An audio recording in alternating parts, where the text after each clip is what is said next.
Jesus vai voltar, mas isso é coisa para o meu bisneto, meu tataraneto, não é para hoje, não. Meus irmãos, não é assim, não. Eu queria terminar só lendo o versículo 34. Pena que eu esqueci de pedir para projetar, mas não tem problema. Jesus está pregando o sermão profético e tal, ele fala sobre a parábola da figueira, etc., e ele fala sobre vários sinais, diz que passa o céu e a terra, a palavra dele não passa, e aí no versículo 34 ele diz o seguinte para o meu coração e o seu coração: acautelai-vos por vós mesmos, para que nunca vos suceda que os vossos corações fiquem sobrecarregados com as consequências da orgia, misericórdia, Jesus me libertou, isso não diz para mim. Ok. As consequências da embriaguez, não, eu fui liberto do álcool, eu não sou um alcoólatra. E das preocupações deste mundo. Veja, gente, isso é muito sério. Jesus coloca orgia, embriaguez e preocupações do mundo no mesmo patamar. Para que aquele dia não venha sobre vós repentinamente como um laço. Veja, meus irmãos, que são preocupações dessa vida? Coisas legítimas. Levar o menino na escola, pagar a conta, ver o plano de saúde, revalidar a carteira de motorista, trocar de carro, comprar um celular novo, coisas legítimas, sem nenhum problema. Mas Jesus fala, muito cuidado, para que nem as consequências da orgia, nem da embriaguez e das preocupações do dia a dia sobrecarreguem os vossos corações e aquele dia pegue vocês de surpresa. Meus irmãos, Jesus está voltando. E nós não podemos olhar para o mundo sem entender que esse é um tremendo de um sinal. E aí, meus irmãos, quando essas coisas começarem a acontecer, exultai, ergam vossas cabeças, porque a vossa redenção está próxima. Aleluia! Jesus está voltando. Que Deus os abençoe. Amém. Amém. Obrigado, pastor Marcelo, o Alberto. Maravilha. Louvado seja Deus. Que bom, né? Que bom a gente ouvir essas palavras, sermos alertados, e a gente, com certeza, já está processando aqui o Espírito Santo na nossa vida, aquelas ações, aqueles posicionamentos que a gente individualmente, como pessoa, né? A gente, como discípulo de Jesus, já precisa rever em nós mesmos, né? Que bom, que bom. Esse tempo está sendo precioso demais. Nós vamos agora para próxima etapa, onde nós vamos ouvir alguns irmãos nossos, tá? Aquilo que eles têm para contribuir nos movimentos que eles lideram, nas igrejas que eles lideram, aquilo que eles têm contribuído para o reino, né? E aquilo que eles têm aprendido, e a gente também pode aprender junto com eles aqui, nessa explanação, nisso que eles vão expor para nós agora. Então, nós vamos ouvir o pastor Aloísio Silva, o Gedimar, o Marcos Madaleno e o Roberto Silvado. Então, os quatro vão falar a partir de agora, cada um vai ter 10 minutos, tá bom? Então, se você ainda não se posicionou aí com papel, caneta, bloco de notas, né, se posicione, faça suas anotações, veja aquilo que Deus vai fazer saltar os seus olhos aí, para que depois a gente vá para a sala de conversação de novo, e a gente faça o processamento junto lá nas salas de conversação. Tá? Quem vai começar é o pastor Aloísio, pastor fundador, né, presidente da Igreja Videira, líder do movimento Vinha, Videira e Ministérios Associados, e tem abençoado o nosso Brasil todo, não só o Brasil, mas fora, através da vida e do ministério dele. Pastor Aloísio, seja bem-vindo, está contigo a palavra. Olá, queridos irmãos, a graça e a paz do Senhor Jesus seja com cada um, que nesse tempo de pandemia e pestilência, você e sua casa sejam guardados pelo sangue do Cordeiro, amém?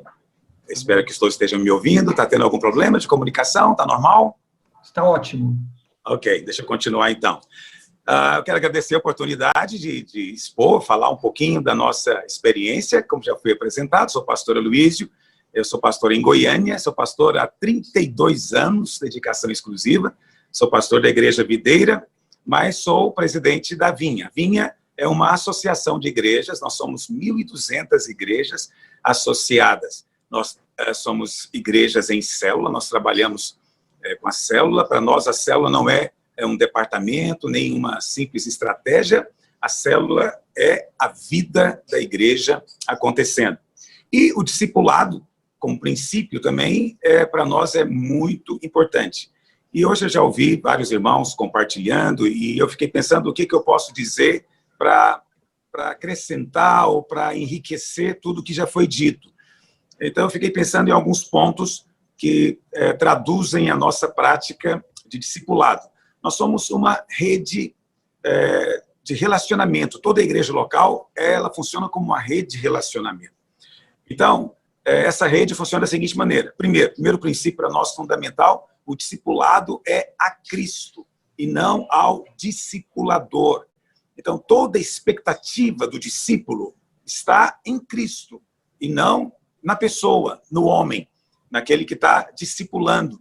Infelizmente, o que nós vimos já acontecendo no passado é que as pessoas começam a acreditar que é um homem que vai transformar a vida dela, que se elas tivessem a oportunidade de andar com o pastor fulano, elas seriam outra pessoa. Então, elas colocam expectativa nos homens, em vez de colocar expectativa em Cristo. Então, isso para nós é extremamente importante. Nós ensinamos, enfatizamos, falamos disso a todo momento. O discipulado não pode ser uma relação de dependência e não pode passar a ideia de que é o discipulado que nos transforma. Homem nenhum tem poder de transformar o outro. Na verdade, o homem não tem poder nem de transformar a si mesmo. Se o discipulado tivesse poder de transformar alguém, não precisava de Jesus ter vindo. Bastava ele nos ter dado um sistema de discipulado. Não é verdade? Então, o discipulado não tem esse poder que alguns presumem e, às vezes, isso se torna um fardo, tanto para o discipulador quanto para o discípulo. E também fonte dessas chamadas decepções. Muitas dessas pessoas que dizem ter sido feridos e desapontados na igreja é porque foram dadas a elas expectativas irreais de que um homem com uma estratégia, com uma técnica, tinha o poder de mudar a vida dela. Isso é carne, isso é obra humana, religião humana. O Senhor não aceita isso. O segundo princípio que nos rege é que toda relação de autoridade é também uma relação de discipulado. Então, nós temos na nossa igreja, a nossa estrutura é muito simples, nós temos o pastor da igreja local. Quando a igreja local é maior, ela possui redes de células. Então, nós temos redes de jovens, redes de adultos, de adolescentes, e para cuidar de cada uma dessas redes, tem um pastor, que a gente chama de pastor de rede, mas em outras denominações poderia ser o pastor auxiliar. Esse pastor auxiliar, ele cuida, em média, de 40 a 50 células. Para ajudá-lo nisso, ele tem uma equipe, nós chamamos essa equipe, inclusive, de discipuladores, mas eles são como supervisores, cada um deles cuida, em média, de 5 células. Então, esses discipuladores, então, cuidam de líderes de célula. Então, é uma estrutura bem simples. É o pastor, abaixo dele tem o pastor de rede, depois abaixo tem os supervisores, que são os discipuladores, e depois o líder de célula, que cuida da célula, que é o grupo pequeno, que é a nossa base de toda a nossa estrutura. Então, todas essas relações de autoridade, elas são também relações de discipulado. Elas são também relações de discipulado. Por quê? Porque na nossa estrutura nós não temos a ideia de que o auxiliar, ele é um cargo. Entende? O auxiliar é um discípulo, ele está aprendendo para fazer o que o discipulador faz. Entende? Então, isso é muito importante. Então, isso deve ser aplicado em todas as áreas da igreja. O baterista tem que ter um outro baterista que ele discipula, não é? E que vai aprender para se tornar um baterista como ele. Eu estou citando um exemplo assim, aleatório na minha mente, mas isso funciona em todas as áreas. Então, um pastor que tem um discípulo, o alvo desse pastor é discipular aquele irmão para se tornar um pastor como ele é. Né? Então, o alvo é levar o discípulo, o liderado, a fazer o que o discipulador faz.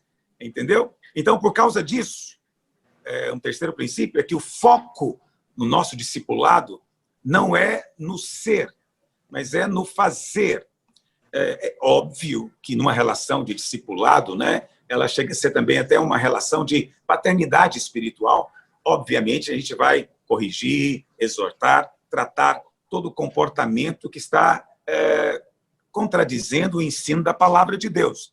Mas o foco do relacionamento não é que o discipulador fique todo o tempo preocupado em mudar o comportamento do discípulo, mas o foco é ensinar o discípulo, dar a ele as ferramentas para que aquele discípulo possa fazer o mesmo que o discipulador faz.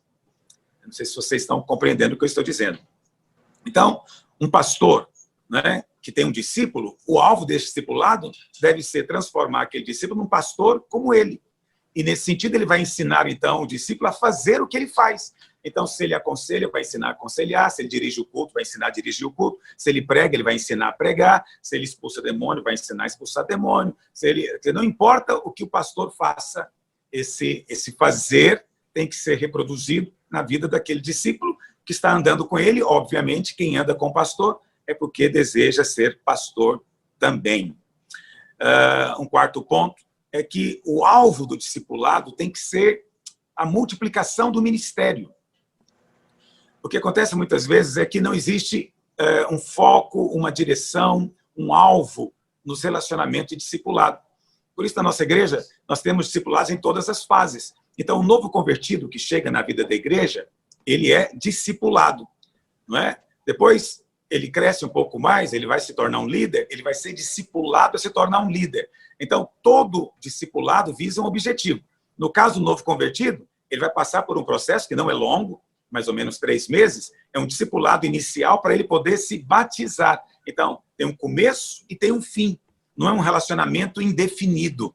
Uma coisa muito ruim é quando há um relacionamento de discipulado e parece que é um curso que você nunca se forma, nunca termina. Quer dizer, o curso mais difícil que existe na universidade, ele vai chegar o dia da graduação, a pessoa vai se formar. Mas em muitas igrejas, o relacionamento de discipulado, ele não tem esse objetivo, ele nunca termina. Né? A pessoa nunca sente que está pronta para algo.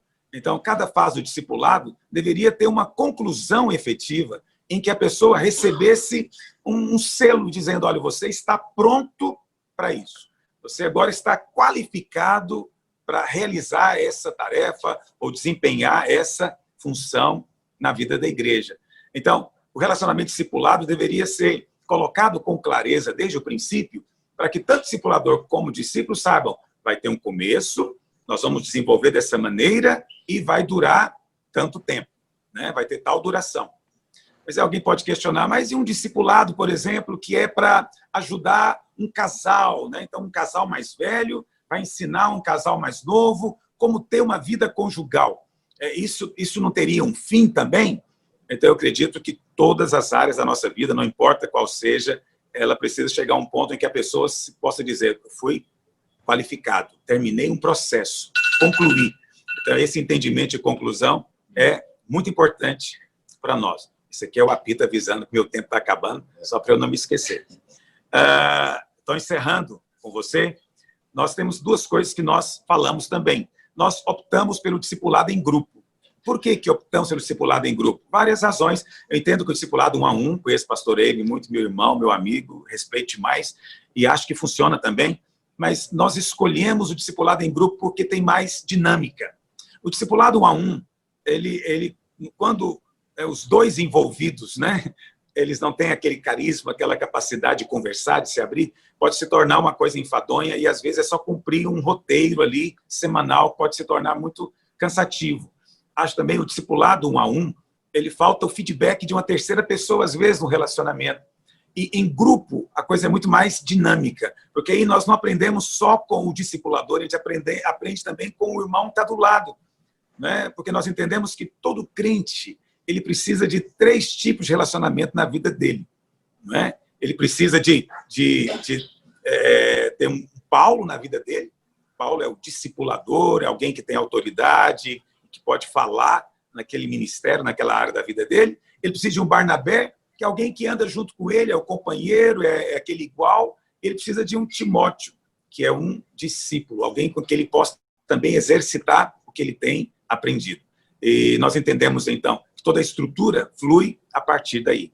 Mas, finalizando esse tempo com vocês, algo que o Senhor nos tem ensinado muito nos últimos 10 anos e que tem sido uma ênfase para nós, é que a mensagem é tudo. A mensagem é a coisa mais importante. Né? Fiquei feliz, o irmão que acabou de compartilhar a necessidade, por exemplo, de falar da volta de Jesus.